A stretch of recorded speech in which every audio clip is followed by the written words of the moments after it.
everybody, and welcome to another episode of Sports and Songs Podcast. We're your hosts, Dan and Andy. We're on season 4, episode number 23. Now, Andy, it's April 17th today, 2023. Get those taxes in. Taxes are due tomorrow. Big day. We got lots of sports to cover tonight. Tonight's a sports edition broadcast. And some of it's the new, we're talking about some of the new things kicking off. Most of it's the things that are wrapping up in terms of playoffs. So we got a trivia question. It's going to tie back to the NHL. The NHL season is completed. The regular season is over. Yep. I feel bad. The Buffalo Sabres, I wore the cap today. Their season's done. They did not make the postseason, Andy. Their season was done a few weeks ago, Dan. But the top 16 teams in the league did, and the playoffs are kicking off now. The regular season is done. And so we'll cover that. The trivia question today, for those looking up on their Google machine if they'd like to, or if they just know the fact, but what is the largest city in the United States that does not have an NHL hockey team? Now, I helped out this question, and here's one clue. The Minnesota Wild are in St. Paul, but don't count Minneapolis-St. Paul. Okay. In numbers. I see. Dallas Stars don't count Dallas-Fort Worth because Fort Worth is part of that. So and typically it's recently, I guess the teams in the South have been getting more teams involved other than like the Seattle Kraken, but more teams in the South than we think. But anyway, what's the largest city that does not have an NHL franchise? We'll get to the answer after this. Now, just to piggyback on that here before you start, Buffalo, I get asked this quite a bit. Are you a big Buffalo fan? Well, number one, I've always loved their logo. Big. Even back in the day. Big Sabres, the old logo and the new one. But really, you got Kyle Oposo, Casey Middlestead, and remember the old Pat LaFontaine days? Yes. LaFontaine. Yes. So I've always been kind of a closet Sabres fan, but that's it. That's the only reason I'm wearing the hat. It's the last time I'm going to wear it now. I got to put it away. You heard Middlestead. You heard his brother's names during the Frozen Four with the Gophers? Yes. And do you have a cover of a local paper to show there? We'll start off the episode with this. There it is. Monica, our local papers out here, the Waconia Patriot, the Carver County paper out here in Watertown. The big league. Monica Sonato makes the front page of the local papers here in Western Carver County. That's our audience and our demographics, if you will. So I'm surprised we're not on the front cover. Tip of the cap. Great story in there. Yeah, good story. So what have you got here? I'm going to switch it over to you. We're going to cover a lot of ground today. My telestrator here, and we'll get the telestrator up. Yes. Internal. Notes, lots of stuff coming. Lots coming up here. So. All right, so here we go. It is the most wonderful time of the year, Dan. It's the Stanley Cup playoffs. You're one of your favorites. My favorite time of year for sports, right here. I love baseball's my religion. Don't get me wrong. But the Stanley Cup playoffs. This is where, whoo, baby. So here we go. Here's your little board, your brackets. Games are starting tonight. And our two favorite teams that we cover here, the Wild, are playing the Dallas Stars, and the Seattle Kraken are taking on the Colorado Avalanche. Outside shot, it could be Seattle and Minnesota in the second round there, Dan. That could be tough for us. Possible. Could be tough. And here's your TV schedule. We'll start the Minnesota Wild. Tonight they're playing tonight they'll play after we're done here. Wild at Stars. Monday, Wednesday. Friday, they're up here in St. Paul. Friday, Sunday. It's the 2-2-1-1-1 series. Best of seven for everything. Best of 7 for the hockey. Yeah, and then the to-be announced is because of times, because there's only 2 series going on. They don't juggle times too much, and then that works. That goes Tuesday, Friday, Sunday again for the games for the Wild and the Stars. The former Minnesota North Stars. So we're taking on our former selves. Yes.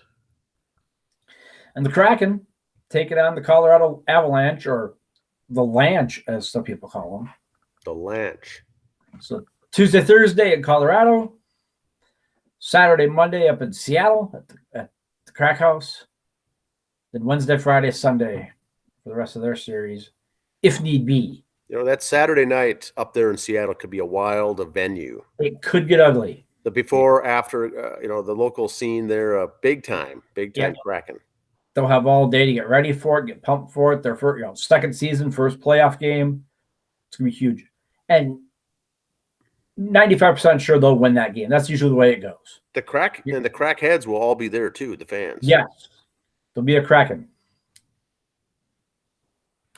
Couple NHL facts. Here's a picture of the great one, Wayne Gretzky.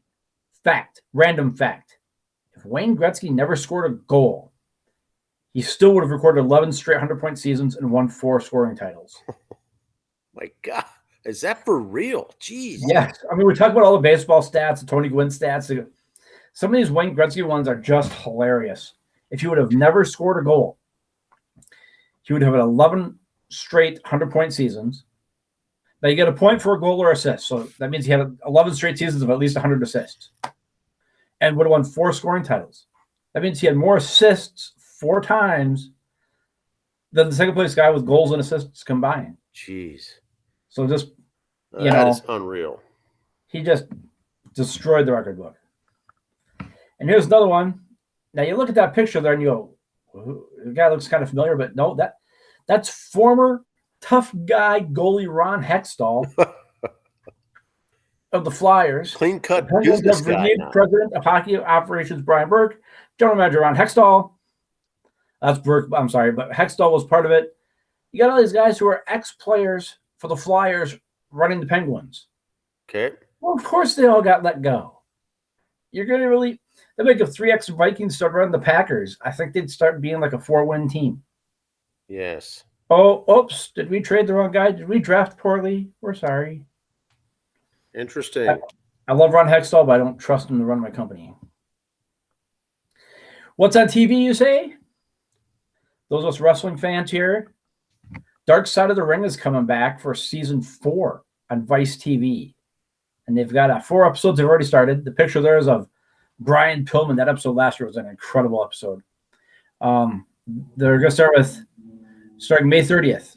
The relationship between Chris Candido and Sonny. That was a very great. Chris Candido was he was the next best thing in my opinion. He could have been really something in this sport. Of course, other things came up. He's no longer with us, and that happened. And Sonny, from what I've heard, if you're a fan of Pornhub, you've seen her work there. So she's had legal issues, drugs, alcohol, other stuff. So just to see how that went sideways. Episode 2, or one of the episodes, Magnum TA's car accident. Magnum TA was a very great wrestler down in the Georgia Championship Wrestling. Buddies with Dusty Rhodes. He was marked to be taken over for Flair and them. Then he was a car accident. He uses a Segway to get around. He can't walk. That's how bad the car accident was. There was no coming back. Abdullah the Butcher. Lots of great stories on Abby we've heard there, so we'll hear that. And Marty Jannetty. Some of you might remember him here from the AWA days with Shawn Michaels. The Midnight Rockers when they were here. And whether about just the Rockers in WWE was their name. Marty Jannetty had a substance abuse issue, and we'll see all about that. But if you go back and see the other 3 seasons of Dark Side of the Ring, a lot of behind-the-scenes stuff. The guys who started that are local Minnesota guys, I believe. Lots of good information there. NASCAR. Just to recap on the race yesterday, Kyle Larson won again. His second win in the last 3 races. He started the year not doing so well. Not that he did bad, but just he'd get wrecked in an accident. One race, car in front of him blew a tire. It went into his car, wrecked him. So no faults of his own on stuff. I love Kyle Larson. He's a great, great guy, but this picture does him no justice. It looks like a picture that someone took a pencil and drew his beard and mustache on. Yes. Not that I'm one to talk with my beard, but I'm saying he's got that baby face still, and he's trying to. But Kyle Larson, very good racer. Like I said, second win in the last 3 races, so watch for him towards the end of the year. Some Major League Baseball stuff. The Oakland A's. The Coliseum. Yes. In case you haven't heard, and this is your first time watching the show, listening to the show, I'm a big Mets fan. So I was listening to the Mets games against the A's this week. And they had, and I've reshared this video on Twitter so you can go back and find it. They'd moved the Mets announcers to this other studio. They weren't in the visiting announcer's booth because there's a possum loose in the building. Oh my God. Gary Cohn goes into great detail on it. It's like a 5-minute bit, and it just so they go to this other place and they show the picture. The one guy's like literally sitting behind a pole trying to do the game. Now, Thank God Keith Hernandez was. Is this on purpose? Is this more of these? No, what happened is what Gary Cohn said is the first week of the season when the Angels were there, the announcer tells this possum starts walking across the desk back and forth. So the announcer saw him there. And when the Mets came in, because after that series, the A's had gone out of town. Now, I would think since the A's are gone and there's no one else using that building, that would be the time to go in and look for it instead of just putting a couple traps down. So they put some traps down. When the Mets came in to use the booth, it smelled of a possum's bathroom, we'll just say. Okay. To keep it safe for work listening. So since the smell and the odor was so horrid, they had to move them to a makeshift booth. And just more reasons why this team needs to go to Vegas or go to somewhere else. Yeah. Go to Portland, go to Vancouver, go to somewhere. Just stay in the West Coast so we don't have to redo divisions again. The Twins, one twin note here. Injury report. Did you see this one where Kyle got nailed with the fastball? Yes. Oh, wow. Had to have emergency surgery done. He's doing well for what it sounds like, so good things for him. Also, Byron Buxton had his weekly injury too, so we're not going to talk about that. Yes. But yeah, Kyle Farmer is so nasty shot. I mean, the place just went dead quiet when it happened. Happily, he's doing okay now. Things went well with the surgery. Everything's all good. So we'll see. Yeah, it was a miracle. It came out the way it did. It was very minimal compared to what could have been. Now, we all cried when we lost Louis Arraez this offseason. Yes. But look at how the trade went so far. Yes. Now, people say, who won in the trade? Some people will say, well, the Marlins won because he's batting .471 playing every day. Yeah, this guy's got 33 Ks, but that's once every 5-6 days he's going to do well. But my argument to that is a good, momentum's your next day's starter. So if he comes off with a good game, the next day they're going to be feeling good. They're feeling happy. Hopefully that stuff's contagious. Yeah. So I see both sides of the argument. Okay, who won in the trade? I don't know. We're 15 games in. I'll tell you in October. Yeah, it's and this trade also was long term. Arraez will be good for many years, and so will Lopez. So this will be interesting. Right. Now, did you hear the news this afternoon about Lopez? Signing a long-term. Yes, signed a long-term deal. Signed him, agreed to a long-term deal, signing him through the 2027 season. So I think they just kind of wrapped him up, got him extended for where they want him to be. And maybe it doesn't help that Kenta Maeda isn't doing that well, and Sonny Gray will only be another a year, I think, with the team. So they need some depth for rotation in years to come, and they solved that problem. But boy, if he does well, other pitchers are going to want to come because you have a good pitcher there already. So yes, and Arraez is just tearing it up. Yeah. So it's not like Arraez got hot. He's been leading the league, I think, since the start of this opening weekend when he played the Mets. He's been hitting 500 most of the year. Wow. Yeah, proving that last year wasn't just lightning in a bottle. He is a good hitter, and he was good before that too. It's just everything fell into place last year. Yeah, good graphic though. Okay, we'll talk about the Mets, my beloved Mets. They have called up Brett Baty. He came up. He'll be up today, I believe. He started the year in the minors, which blew a lot of people away. I love this kid. He's a very good kid. He has head on his shoulders. He said the right things when he was sent down.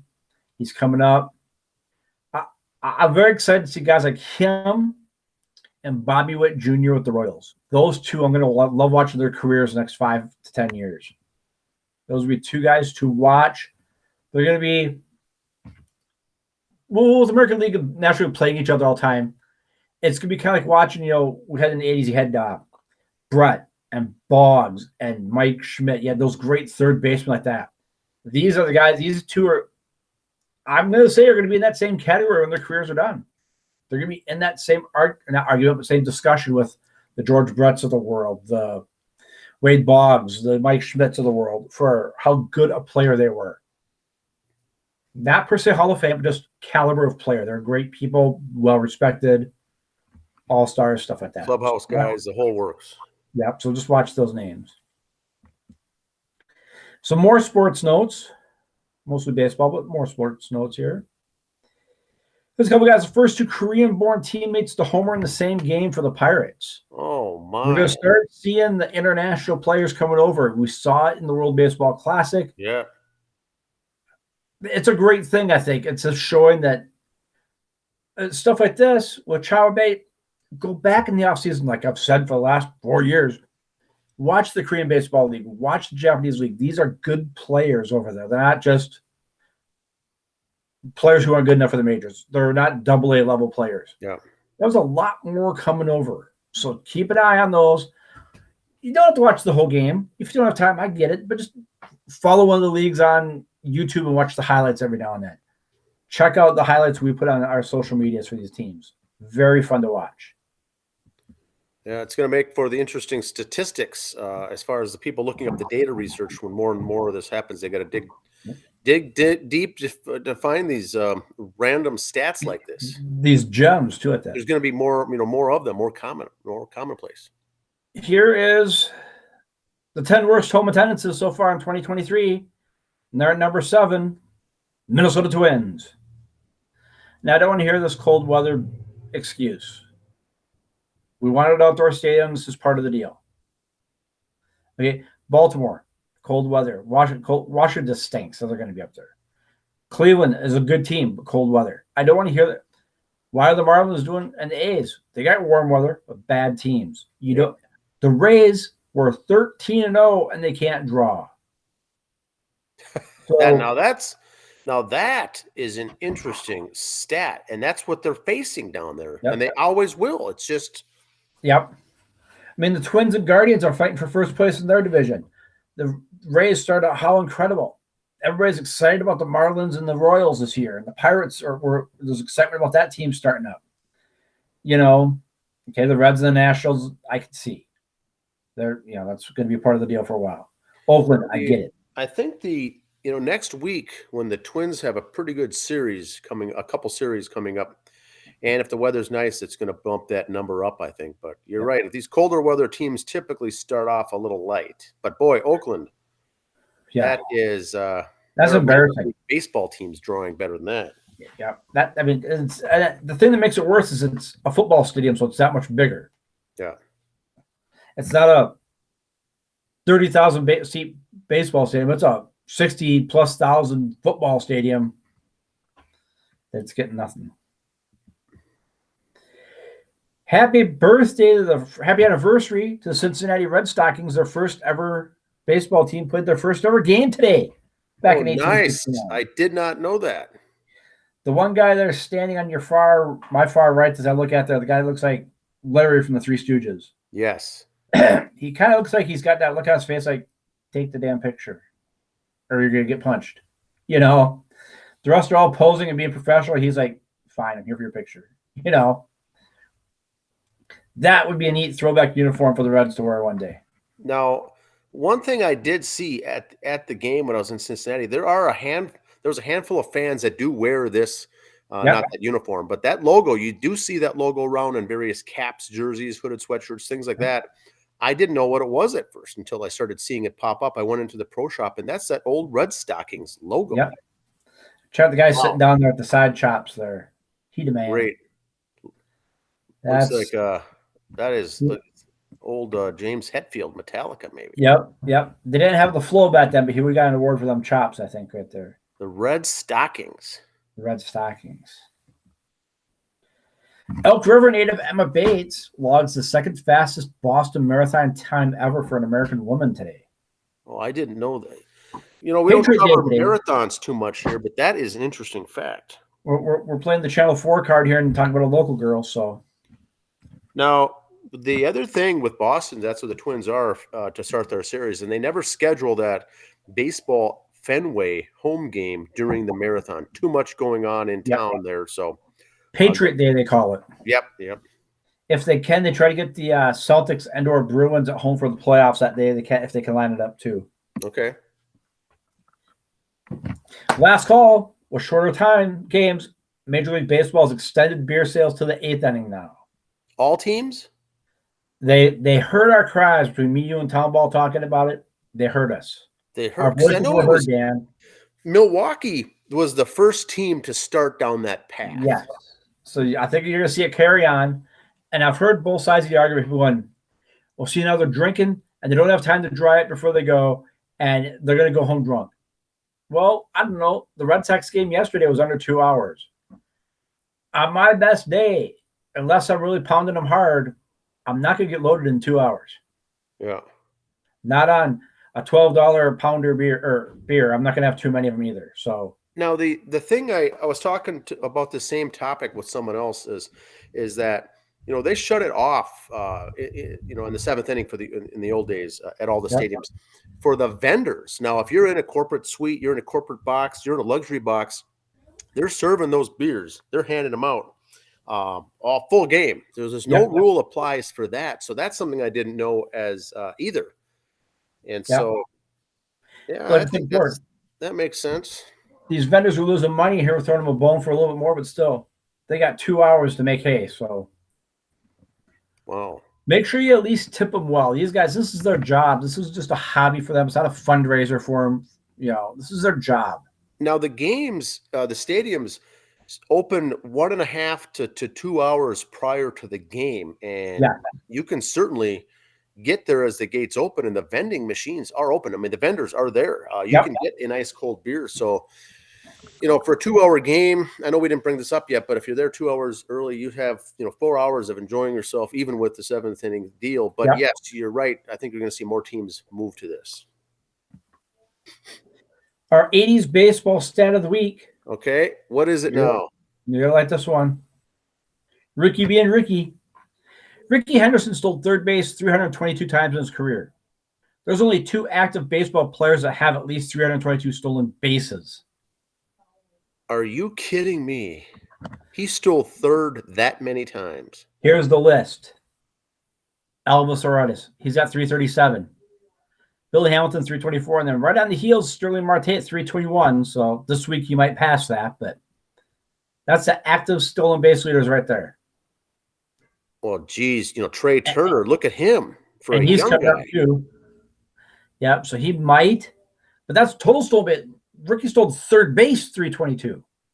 That is on. So there, just it's like the Tony Gwynn batting numbers or the Maddox pitching numbers. Just unreal. The 80s, early 90s were just unreal for numbers. Now I'm glad you brought this up, Andy. Go back to the Ricky Henderson photo in Louisville. I went through the tour of the Louisville Bats and the museum there where they make the bats. And at the end of the tour, they have a selection of 30 actual game-used bats that Louisville Slugger made for various players. You get to stand in line, pick the one that you want, get a picture taken with that bat. Okay. Well, guess who I picked? Ricky Henderson. Ricky being Ricky. I held the baseball bat of his Louisville Slugger in my hand, got a few photos there with it. There's many, 29 others to pick from. But Ricky Henderson, oh my goodness, that's a great stat. Yep. I'll have it up on my bonus episode. I got a few photos with it. I'll make sure you see it. Could dare say that's your Christmas card picture this year? It could be my Christmas card photo. It's in the lead right now. That's a good, didn't think of that yet, but you're right. All right. Current standings in Major League Baseball as of this morning. Here we go. American League East, the Rays, the 4-game lead. After they start that hot start, the Yankees being the Yankees are still there. And there's the Orioles, 9-7, and they can't draw at home. Exciting team to watch. They finished strong last year. I don't get it. Yeah, they. Come on, I Baltimore. would watch the Orioles big time this year. Yeah. Well, if you look at the stats, the second, third place for stolen bases are Orioles players. They're a fun team to watch. Central, there's the Twins and the Guardians, 1-2. There they are. Tigers. I'm sorry, the Rangers. Texas Rangers in first. This is the Who'd have thunk team it? to watch. The Rangers. Yeah, I was watching them the other day. I like Bruce Bochy as a manager. I just didn't think he turned around this fast. Wow, are they a fun team to watch? I don't know if you're going to cover it later, but I do have a comment on the Rangers for this show. Okay. All right. Should I jump in and do it now? If you want to do it now, we got the Rangers stats, or yeah. They went out, and really built up some guys, even starting with, when the Twins had prolific catcher Mitch Garver there, really good in the minor league system. And they went out and got him, and they built up a bunch of guys. Is it Kyle Seager also? Yep. And then they went in the starting rotation and really beefed it up. Their pitching staff now is unreal. Now, as of this week, Jake Odorizzi did have surgery on his shoulder. He's done for the year. Okay. Done for the year. So the Rangers were really kind of hoping for big things there with a lot of mature guys, veterans on that, leading that rotation. Well, Odorizzi's out. Make of it what you will. He's always a 14, kind of a 16 win guy, maybe, but gets a lot of innings. Good now. Lots of innings, and so that could take a hit. But I would say, while the two teams I'm following this year are the Rangers and the Orioles, as far as surprise teams that are going to be good, that are no surprise to us, but recently to baseball, they're going to take an upswing. Go ahead. All right. National League East, Mets are 2 games behind the Braves still. I think that's going to kind of be the pattern every week. You're going to hear me say the Mets are 2 games behind the Braves. That's going to kind of be a broken record, but that's going to be the way it is. I think that's kind of be your standings right there all year long, too. Brewers, the 2-game lead over the Cubbies. Pirates at 9-7. There's to watch them, too. They're fun. And in the West, that is not a misprint after 2 weeks. I should have looked up how long it took the Diamondbacks to win 9 games last year. They're 9-7. Diamondbacks. Wow. Some think that's one of the toughest divisions in baseball. And how in the world are they up there? Yeah. Wow. The Masters finished up this weekend. And you know what? Yeah, we don't do that here. We don't talk about golf. Yeah, no, not really. And I got one more thing. Speaking of Seattle, factoid, I saw this earlier in the year and I forgot to put it up. I saw it in my file. Seattle Rookie All-Stars. This is the first time a metro area in baseball, basketball, and football. Or I'm sorry, and hockey. They had these 3 of those sports. They had rookies on 3 different sports all make the All-Star team or All-Pro team that year. Okay. Does that make sense? Okay. So J-Rod, Matty Barney, Kraken, and Wallen from the Hawks were all rookies this year and all made their respective All-Star game or Pro Bowl. So first time ever. It's not the first time. It's not the first time a Seattle team did it because it just got NHL. You're talking any town metro area. 3 rookies make make the All-Star team in 3 different sports. Wow, that's a nice stat right there. And that's something to be proud of and hang your hat on there, I'd say. I like it. We had Garnett, he did good that year, and the other guy was good the year after. We didn't have any hockey or basketball. It's all right there. That's what I got, sir. That is my bit. Like I said, NASCAR is kind of getting mid-season here. There'll be more NASCAR stuff coming up as the hockey playoffs kind of wind down. NASCAR will fill that slot in my life. Fill that void. Yes. Baseball start up. I know the Watertown Red Devils. Ryan Handgardner, State Farm Insurance, Watertown Devils. We're out of town for a tournament. They played 2 games Saturday, won them both, and weather canceled Sunday's game. And they start this next Sunday, regular seasons, for some town ballers. So. The town ball will kick into gear the end of April. Most of those games starting, I think, on Sunday next week. Now, I've got some things to fill in here. If you have, and maybe you know this already, but Mets, Pete Alonso leads the Major League Baseball with 8 homers. He's awesome. Now, He's just which team pitching staff leads the Major League Baseball with the lowest ERA, least amount of walks, and highest number of strikeouts? We've covered them earlier, but it's your Minnesota Twins, Andy. That'd be your Minnesota Twins. I can't believe how many times I've ever said this. I don't think I've ever said it, but the Twins lead the best pitching staff in the majors in the most number of strikeouts, lowest number of walks, most strikeouts, and ERA.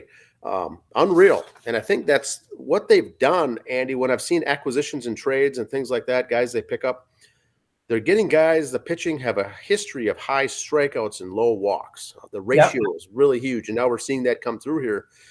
And it's fun to watch. And I think that's why, they tied up Lopez now for another couple of years, 3-4 years. And usually when the Twins get a guy like that, they don't keep that up when they get here. So it was kind of everyone's a little skeptical when they got him again. It's like, oh, here we go again. Now what was I just going to say? XFL, Andy. We don't want to miss the XFL. We're down to 1 week left. They've completed 9 weeks in the season. It's only a 10-week season. Playoffs begin after that. So this coming Saturday and Sunday, 2 games Saturday, 2 games Sunday. The final 2 spots and the playoffs will be tied up and settled. Now, for those fans that like spring football, the USFL started this last weekend also, and this coming weekend will mark the last weekend where there will be the total of 8 games. The overlap will conclude here this weekend. 2 on Saturday, 2 on Sunday in both the USFL and XFL. XFL will go into the postseason. USFL will go on for another 8 weeks. We've got a couple weeks out before the NFL draft takes place for the NFL. So XFL, USFL will get their limelight day in the sun here for the next 10 days. And that will be it, because all we'll hear about is the NFL draft and every armchair quarterback, Mel Kiper Jr. expert analyzing the NFL draft. That's all we're going to hear about, I'm sure, at that point. The last thing is the NBA. NBA regular season ended. Playoffs are starting. The teams that made the playoffs are in. All these the play-in procedures, the play-in games, tournaments, the shenanigans, those are done. We're in the actual playoffs. So Wolves started off game 1 against the Nuggets. Got beat up pretty bad. So those are also best of 7 series. So now we're going to get into the playoffs, the postseason for winter hockey, NHL, NBA.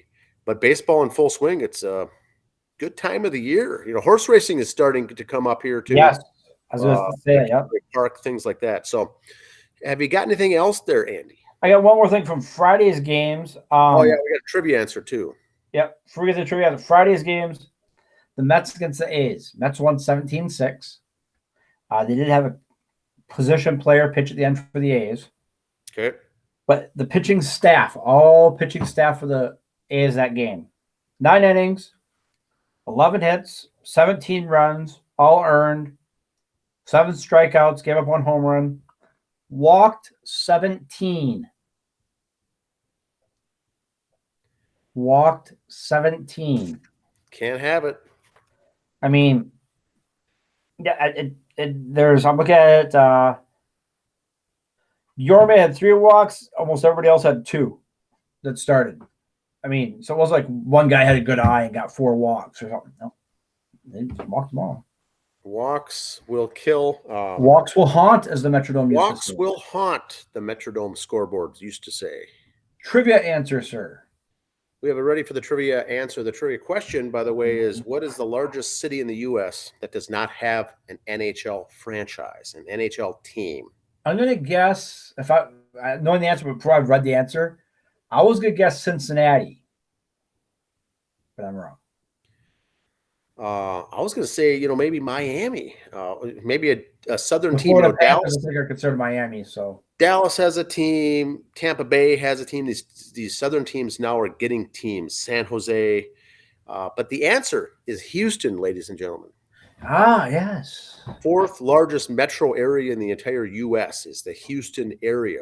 No NHL team. In the past, that wasn't a big trivia question because there wasn't any teams in the South. But now there's all these teams Right. going south. There were so many big cities that didn't have a team then. Frozen Four was held in Tampa, for goodness sakes. But Tampa. It's going to be in Vegas next year. Now Vegas is another one that's got the NHL, so it's kind of strange, but it is what it is. It's what we like to say here. That's all I've got, Andy. Anything else? No, just watch it. Like I said, this time of year, watch for the midweek shows for something or other. One of us go to a game, we're going to do a game. Might do some town ball midweek stuff throughout the summer. So just keep your eyes on social media for, hey, new episode. Watch this. The bonus. Look for the bonus episodes as well. Have a good week, everyone. See ya.